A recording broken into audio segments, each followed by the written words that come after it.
Emma Hardy. A very good morning to you, Minister. Thanks so much for joining us. Thank you. Lovely to be on.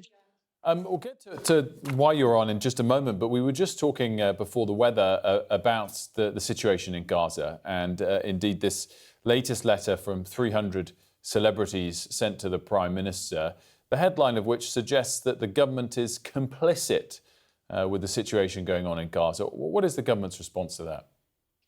Well, I think the situation in Gaza is utterly intolerable. I think anyone who's seen the images that we've all seen on our television of the injury to children, the loss of life, the damage that's been done to the country is horrific. This is why we're calling on the Israeli government to end military interventions now. We're working with our international allies. We've had a letter just last week from the Prime Minister from France and Canada together to put diplomatic pressure on Israel. We've suspended arms licenses too, and if we need to take further action, then we absolutely will. I mean, this is a horrific situation, and we need to put that diplomatic pressure by working closely with all of our international allies, and that's where the Prime Minister is showing great leadership on the international stage. Clearly, a tiny portion of the weapons exports licenses were paused last year. What about all of them at once? Is it fair to say that we are complicit with what's going on, whether that's right or wrong, while we still export weapons and grant licenses? We have a really strict rules when it comes to exporting of arms. And of course, the government continually review all of our rules. But we are being incredibly clear. We need a ceasefire in the country. We need Israel to stop its military intervention now. That is the strong message that we're sending out from the UK government. And it's a strong message that we're sending with our international allies as well, because the situation is completely intolerable. We've got to end that blockade. We have to get aid in to the people who need it. It's a desperate situation.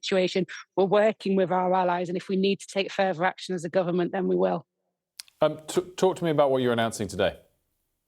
Well, I mean, I'm stood in the most beautiful place, as you can see behind me. I'm in front of a reservoir because we're talking about the infrastructure crisis and the fact that we haven't had a new reservoir built for the last 30 years. This is because of outdated planning policy, and it's also because the Conservatives failed to get the investment that we need. Now, this is really serious because if we don't build all the reservoirs we need, then we're going to run out of the drinking water required by the mid-2030s. So we've taken unprecedented action. And what we've done is we've taken projects like these reservoirs directly into the hands of the Secretary of State by classing them as nationally significant infrastructure that gives the Secretary of State the powers to push through all of the planning processes and get that built. Now, what that means in the outcome is that we'll have all the drinking water we need. We'll be able to unlock tens of thousands of new homes. And there are two reservoirs which we're announcing today where we've taken this unprecedented action, and that's one in Cambridgeshire and one in Lincolnshire.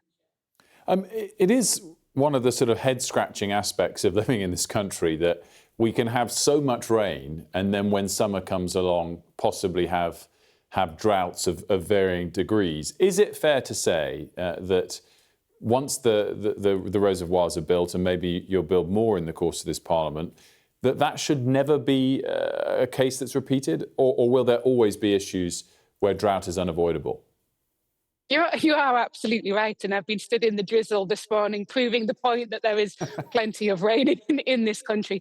The problem we've got is we've not built the reservoirs that we've needed. I mean, that's the simple problem. We need the reservoirs to hold the water when it rains so that it's there for when it doesn't. And that just simply hasn't happened. That's why we're taking this unprecedented action. And what we're also going to do is make all of the future reservoirs, because there's going to be 9 in total, all of the future ones through changing legislation, internationally significant infrastructure. And that means, it doesn't sound like a lot, but that actually means a lot, because that means you're bypassing the local planning authority and you're giving the power directly to the Secretary of State, because we simply have to get these built. These are really needed to make sure we don't run out of drinking water by the mid-2030s. Well, so I was going to ask about that. 2 today you're announcing. I think you just hinted at 9 in total to come. Is that 9 by the course of this Parliament? And I guess coming back to my previous question, does that solve this issue? By the end of this Parliament, we won't have summer droughts again?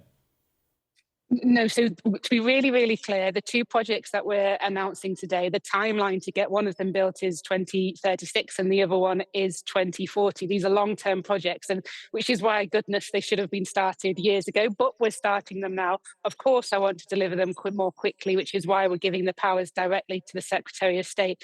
But in terms of what we can do this summer, because we have had a really dry spring, so I've convened the National Drought Action Group. So this is a group of experts that holds the water companies to account to say, right, we want to make sure that we're going to have the water that we need for this summer. But in this Parliament, what I can say we're also doing is through the £104 billion of private investment, which is a record amount of money that's going into the water industry, we're going to fix leaks, because one of the other problems that the water companies have is that the pipes continue to burst and we lose water that way. So we're going to fix leaks by 17% decrease in the number of leaks by this Parliament. So in the immediate term, we've got the National Drought Action Group. Sort of medium term, we're fixing the leaks, but the long-term solution is to have more of the gorgeous reservoirs like the one I'm sitting in front of this morning. Wanted to move on and talk about doctors and resident doctors, formerly known as junior doctors, are going to vote imminently on potential strike action or not. What's the government's message to them? Well, we hugely value everybody who works in the NHS, and we hugely value our doctors. That's why they've had a 28% increase in their salary compared to 3 years ago, and why we're offering above inflation pay grade. But what patients are telling me, patients where I'm from in Hull and up and down the country, is they're really pleased with the government for reducing waiting lists by 200,000, but they want to see that progress continue with the NHS, and they really don't want to see strikes. So my message to the doctors is we value you. That's why we've offered the above inflation pay rise. Please vote no in the ballot. Continue talking to government, because we need to continue to deliver the improvements in our NHS that patients desperately need. And just finally, is it good news that President Trump has seen a court say he doesn't have the authority to impose the tariffs he imposed? Well, I'm going to be really honest with you. I think this came in about 3 o'clock in the morning. So I'm just catching up on all of the news now. So you'll be as informed as I am about this. But all I can say is the government will always act in the national interest. The deal that we negotiated with America is hugely important. And it's so important for my area because so many people in my constituency are employed in British steel, and we've helped reduce the tariffs on steel. So I'm sure more details will come out as the day goes on. Emma Hardy, thank you so much for joining us. Good to see you. Good to see you. Thanks.